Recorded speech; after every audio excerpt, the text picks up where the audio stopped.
आंचल में जलवरेज हुआ वो हसीन चांद, नजरों से दिल में बस गया वो दिलनशीन चांद। चेहरा था या के नूर की किरणों में महताब, लपटे के जैसे चार पे खिलता हुआ गुलाब।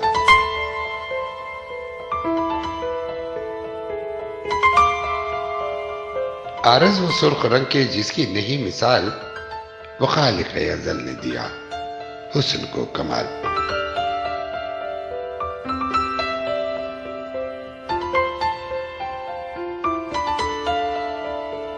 और दस्ते हिनाई चेहरे पे साया किए हुए, नाजुक सी उंगलियों में वो घूंघट लिए हुए।